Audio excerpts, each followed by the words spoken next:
Yes, sir, my guy.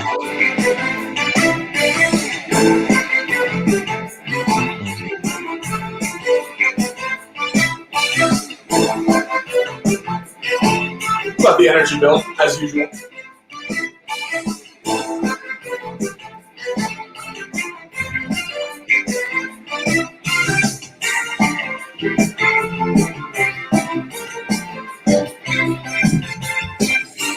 My guy. You act like you're playing the violin. Oh yeah, you're not.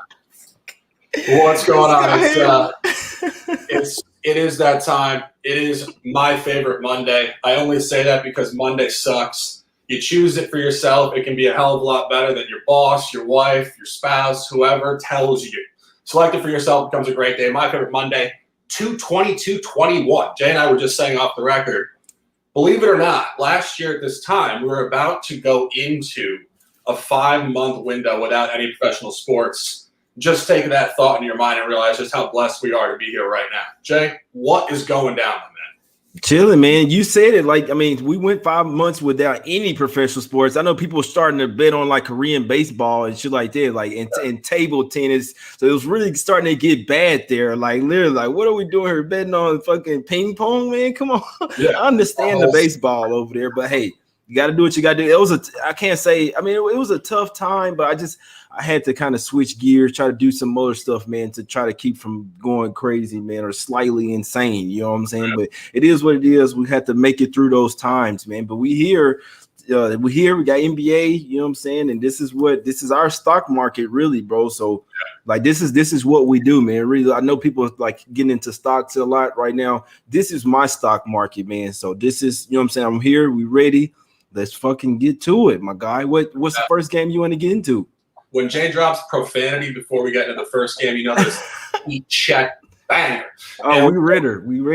We are going. And I said it the other night. I said it last night.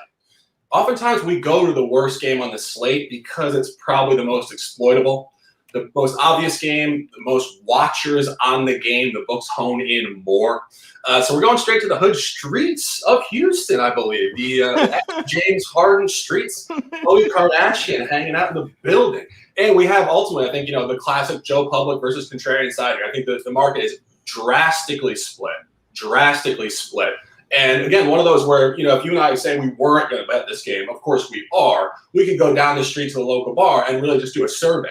And we would see this drastic split of passionate people telling you why Rockets are a great buy and why it's just so obvious that Chicago's going to blow them out. What do you have on this one, Jeff? Bro, so everybody, it seems so easy here. And this is one of the games. I know I was on one yesterday, and I'll tell you straight up, bro. Yesterday, so the game versus the Thunder versus the Cavs, I'll be perfectly honest. That was one that I didn't even look into the game. And all honesty, I went Joe Public on that one. I know the form of these two teams, and I knew that I was going to be all. I mean, I looked into it deeper, everything, and it was one.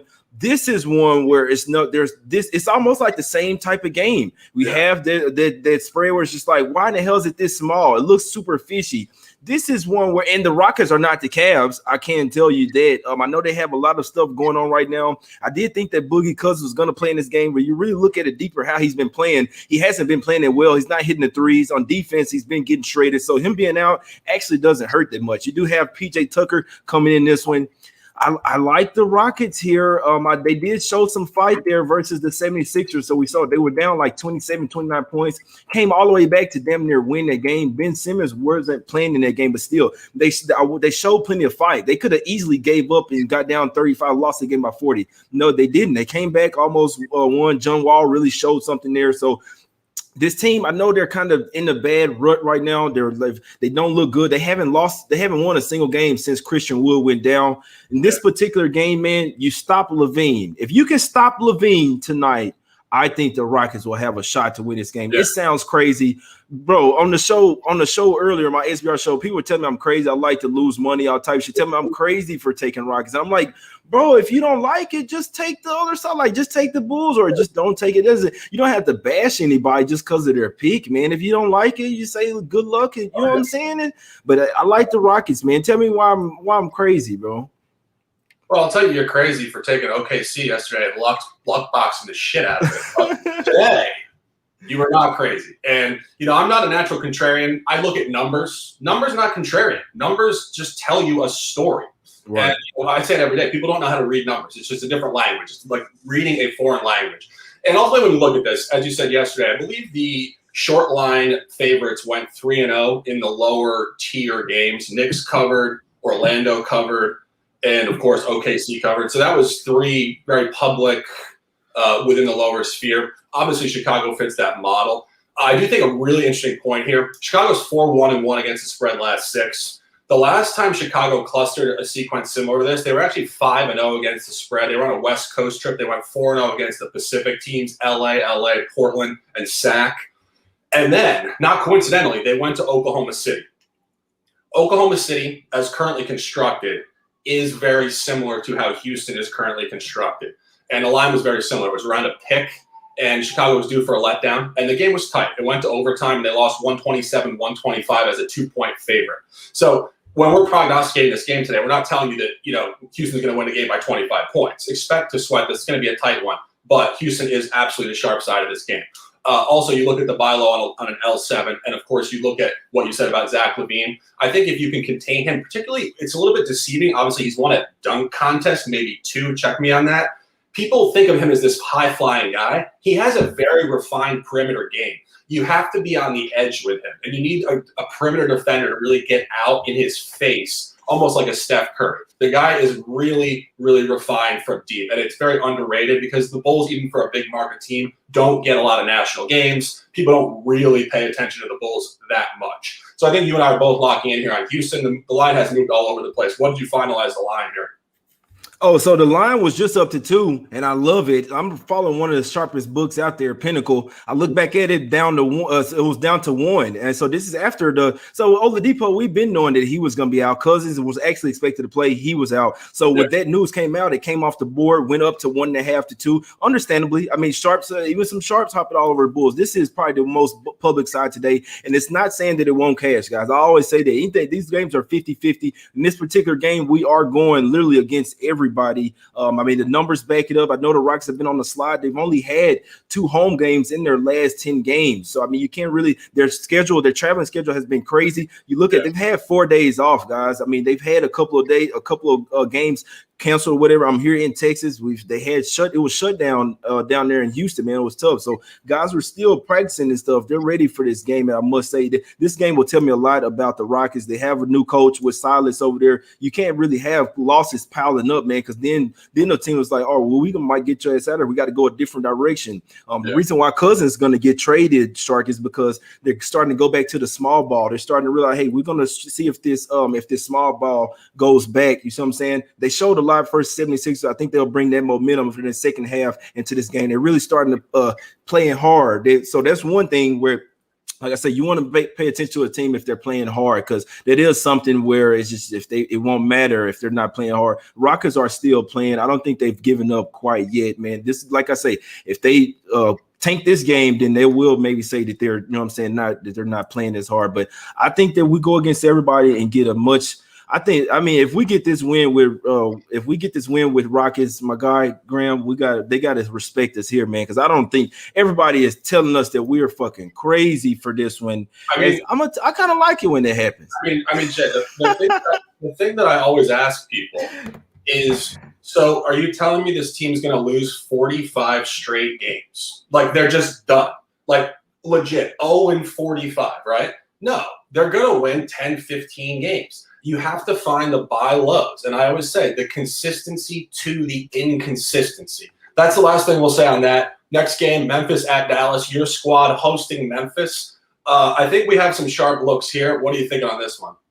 Bro, this Mavs, I'm gonna tell you, so it is kind of a bounce back spot for the Grizzlies. You know, the Mavs off that little short hiatus as well. They had a couple of games canceled. One of those was versus Houston. What's up, Dave? I see you in the chat, my guy. 9-1 last 10, Dave. Appreciate you for watching, man, for being the. Yo, Jay, is that Vegas Dave the shortest man in the history of human existence? Yeah, he doesn't even have a picture, bro. So I mean, I don't even respect him. He's somebody. His name isn't Dave. He's somebody else. Just created the account. So I appreciate you for being a fan. Even if you hit the like button, you're a fan right now. I appreciate you, bro. I appreciate you. Somebody got to hate. Exactly. Somebody got to hate. Grizzlies here. They are off that smack. What's up, Wham? I see you, Ski and Wham in the chat, my guy. Appreciate y'all. Them my guys there, man. Them my guys. Ski in Vegas now. Wham still in Cali. I'm gonna come and holler at you in Big Boss one time. Let me come on the show, Wham. I see y'all boys over there. But Grizzlies, Shark. This is their 5th and 7. Looking at it right before. Fifth game in 7 nights and 6th game in 9 days. So it was just one of those spots where I wanted to stay away from it. In theory, so I know what you like. You like the Grizzlies here early, and I couldn't talk you off there. It's just as the game goes on, and Porzingis is a huge question mark here as well. Dallas kind of does play different without him. He was supposed to go, but so many injuries, man. So many injuries. But in the second half, the Mavs, they have the fresher team, the fresher legs. I do think that the Mavs will turn a corner after All-Star break. You mentioned as well one of the teams that will take a corner after All-Star break. What you looking at in this particular spot? Well, when I first looked at this game, I looked at -5. I thought I made the comment numerous times. I really don't like numbers 5, 6, and 7. It's usually just a couple possessions. It hovers. It's very sharply graded. That being said, I went back to last year. This is obviously a divisional game. They played 3 times last year, and the line started to really talk to me here. So the first game of the year, they played in Memphis, 138-122 Dallas. This is in a very early stage for John Morant. Jaren Jackson was not hurt. New group, new coach, new everything. Also, in that particular ball game in the Grindhouse, with fans, I might add, Memphis was on the 3rd and 4 back-to-back scenario. They were fatigued. They got blown out. Fine. Then they came to Dallas. Dallas was laying 5.5 in Memphis. It came down in Dallas to 4.5. Of course, we always say that. It should come up to 7.5. It came down. Memphis blew them out in Dallas. Then the final matchup of the year, pre-bubble, obviously, was -5.5. -7.5 for Dallas. So it came up to the highest line of the year. Now in the revenge game for Dallas, and Dallas at home blew them out. So the line has really correlated to the result more so than it does oftentimes with these matchups. Now you get the Memphis revenge game coming in here, and the line comes back down to 5. It's coming against the previous environment and the previous line. You get everything you want, narratives and numbers. Take it one step further. When you look at what Memphis has done on the road in the division this year, they did lose at home to San Antonio early season. Then they went on the road to San Antonio and handled them twice in a back-to-back sequence off of a COVID break. And the final one, off of a lackluster home performance, they went into New Orleans and covered the first half. They did melt in the fourth quarter, but they covered the first half. And, of course, they come in here tonight off of a horrendous home performance, 128-97 loss to Phoenix. Buy low across all points. Hey, you made some damn good points there, man. He's my guy, Shari, just letting you know everything to be looking at, especially if you want to be looking at it from a numerical standpoint here. And in theory, just loosely looking at it, you have the Mavs coming in here off the 4 or 5 day pause. In theory, could be rusty. They have been practicing real tough, but in theory, could be somewhere you can't practice the game. Actually, see what I'm saying? So in theory, they won't be in a cohesive kind of offensive effort to come out in that first half. In theory, could kind of come out sort of out of sorts, which the Grizzlies have been playing. They've played 2 games since then. They're more intact offensively, which, you know what I'm saying, defense travels, but offensively you have to be into a rhythm basketball wise. So that definitely bodes well for the Grizzlies as well early to start this game. Like I say, it's just me at full game. If I'm taking it full game wise, I'm looking at the Mavs rested to come here with a new sense of energy. They've been practicing 4 days practicing wise. I kind of like them in that next game too. This was a game that I didn't want to bet. I really do feel like anything can happen. Like you say, that around that 5, it almost seemed like the dog usually always covers in there, but that 5th and 7 nights here. So it's a little tough because the Grizzlies got really smacked versus I was on the Suns, I might add, not to pat myself on the back too much, but hey, they smacked the shit out the boy. They did rest some guys though. So Dylan Brooks won't be in this game. They did get Winslow back in the last one. He was available. Brandon Clark is coming back here. So they'll get their guys back. They didn't play him pretty much the whole second half. So they are somewhere rested, but still 5th game in 7 days and 6th game in 9 days for the Grizzlies. As this game goes on, the Mavs with the better legs, in my opinion, I do think that it could possibly be somewhat of another fourth quarter meltdown. Like in the fourth quarter, I really see the Mavs could possibly make a run. So it's one keeping live bet as well. If they go down, I might take a Mavs second half if they're down maybe 10 or something like that. I could definitely see it. What's another game you want to go to, my guy? You the boss, man. What you like? Next one, we stay local. We go to Oklahoma City, and I'm taking Miami -7. You look at Oklahoma City. You mean OKC? OKC might. Oh, you said Miami -7. -7, yeah. Okay, got you. Nice. All right. We like that. We like it when it's right. Obviously, this is not some sort of chalk special. I think people might be fading this side, to be perfectly honest. Mm-hmm. But you look at Oklahoma City; they come in here on a 3rd and 4, road home back-to-back, and you find Miami at the back end of a road trip where they should get a hell of a lot better overall. And that's pretty much all I got on that. I just looked at it quickly, and I thought it was a great corollary to how Brooklyn was laying points in Oklahoma City and blew the doors off them in a very similar situation.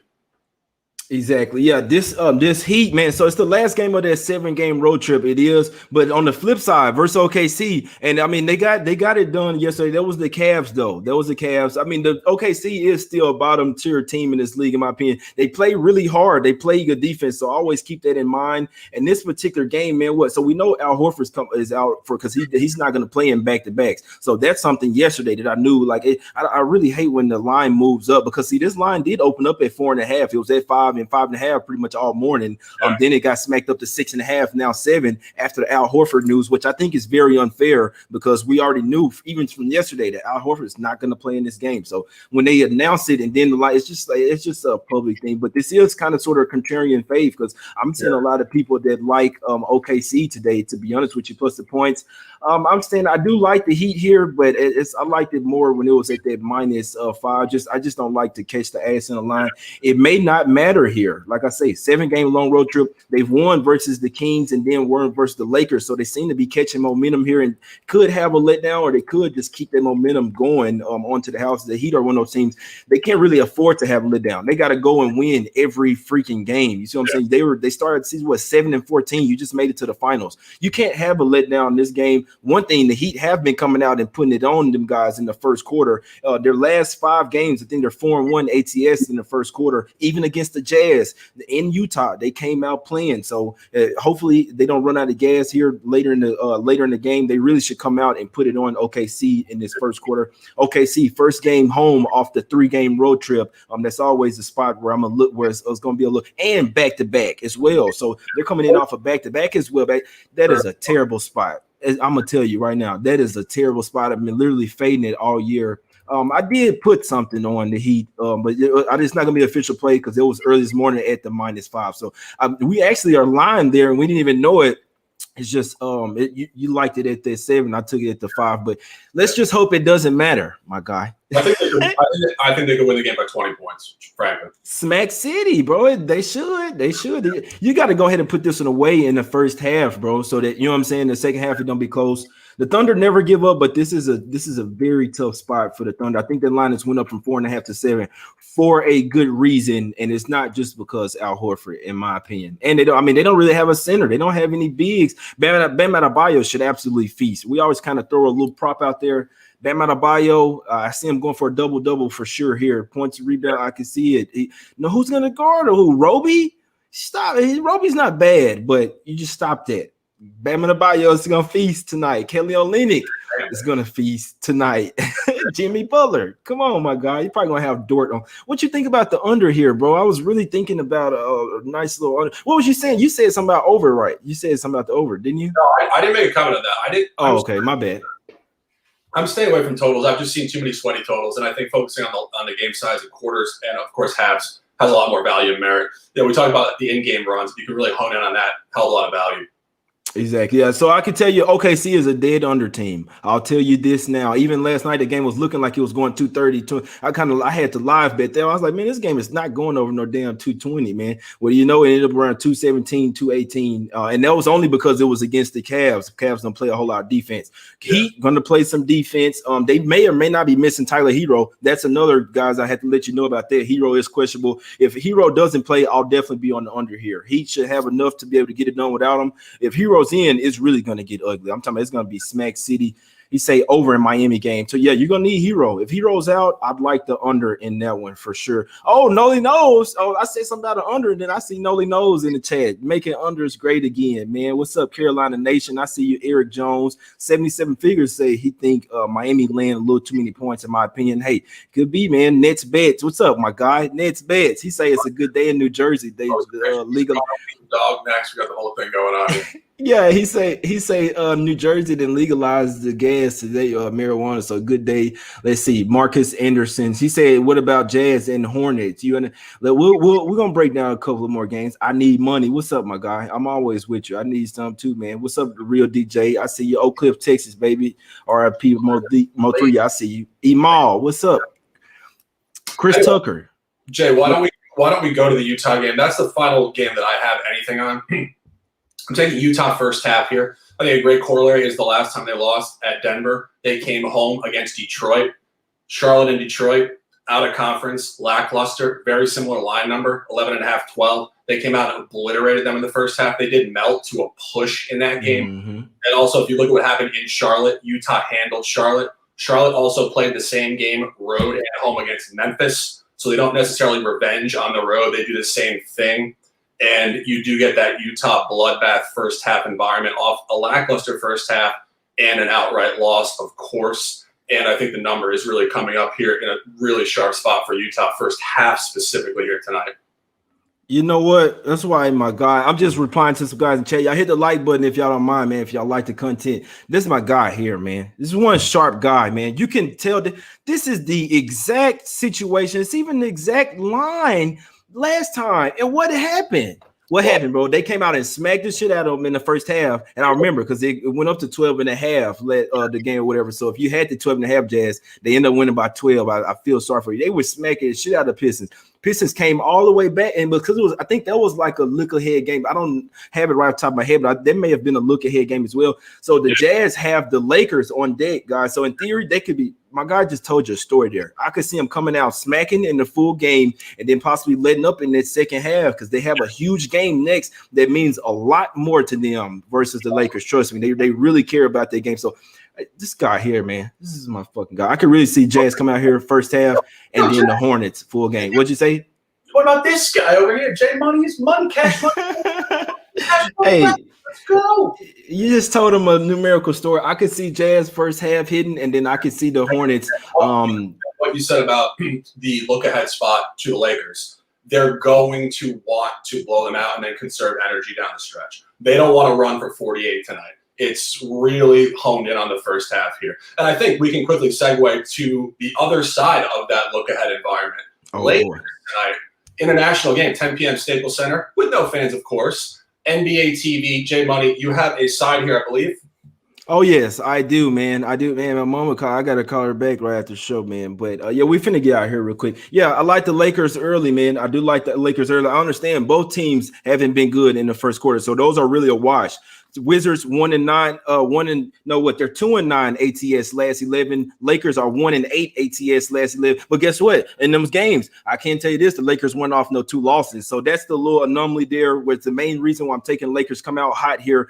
They've had a couple of days off. They're coming hot and ready. Obviously, no AD, no Schroeder. They've played a couple of games without him now. They're playing the Wizards here. You have to hone in on Bradley Beal. Go watch the Heat game. Watch the Heat tape. Triple team, double team Bradley Beal. Make the rest of the team beat you. It's a nice recipe to success versus the Wizards. I know Westbrook is playing a lot better now, but the Lakers come in here with defensively.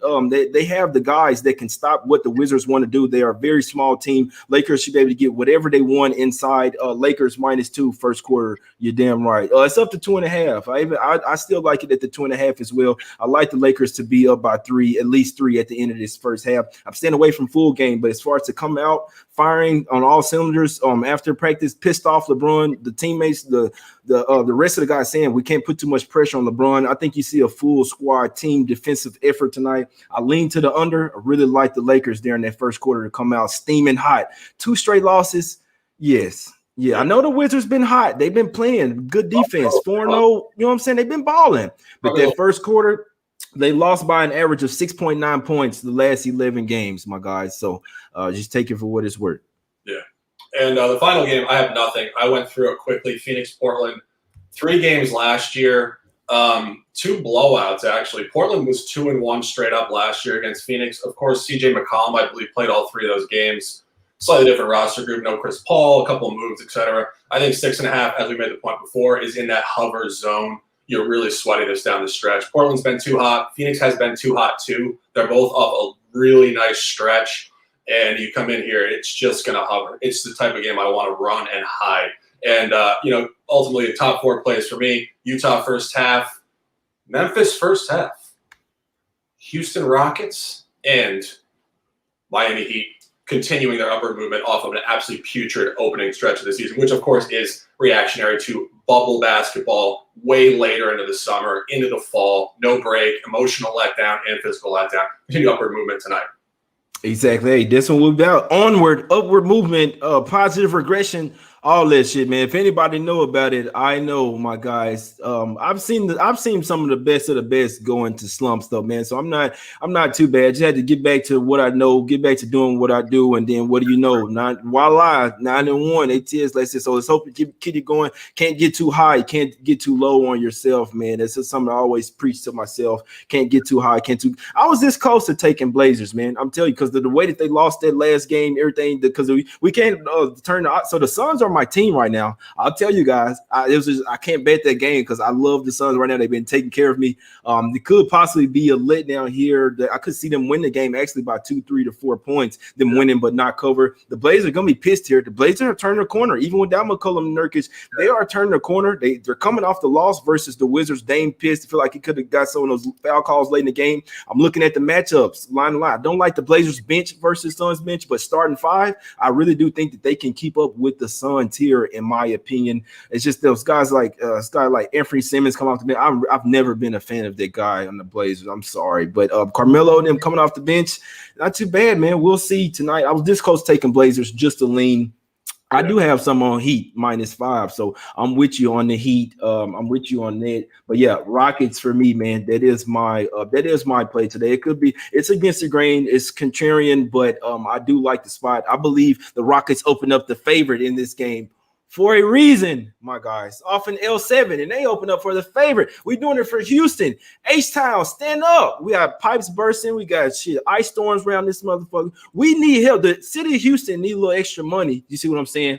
Hopefully the rest are like, hey, y'all put your money on y'all Rockets tonight, and we're gonna help y'all out. You see what I'm saying? Nah, I'll mess with you. Rockets tonight, man. Take a lift off on their ass, man. And Lakers first quarter, -2, man. 5. 4. I see you, John Che. You already know what's up, Carlo. We appreciate y'all, man. H-Town tonight, man. Even Harden still fuck with H-Town, bro. He in Brooklyn and he's still giving out meals and stuff at his restaurant, bro. So it's H-Town tonight, my guys. For everything that's been going on, some Katrina. You dig what I'm saying? After Katrina, New Orleans Saints win the Super Bowl. Yeah. I'm gonna stop. But exactly, you see Houston College turn up yesterday. Hey. Rockets, bro. Just ask for a natural disaster in your home area if you want your team to win a title, apparently. No, I'm not saying that now, because that's pretty fucked up. No, I ain't gonna say that, but I think the Saints had a little help. That's the only thing I'm saying. That's always gonna be my argument. Saints won because I know people from North. Just saying they had a tad bit help. Now they had a good team and everything, but you need help to get that far, man. But yeah, hey, naturally, it's been happening sometimes, but. We don't never help anything that disastrous happens, my guys. We just like the Rockets for a lot of reasons. It's just some added little angle of mine that I think they'll be getting a slight bit of help tonight, let alone all the fucking money on the Bulls. But we about to get out of here, man. We appreciate y'all for watching. Just a hot 30 today, short card. We definitely will be back, my guys. We will be back tomorrow, if not the next day. Whenever we align, you know what I'm saying, come together on the time.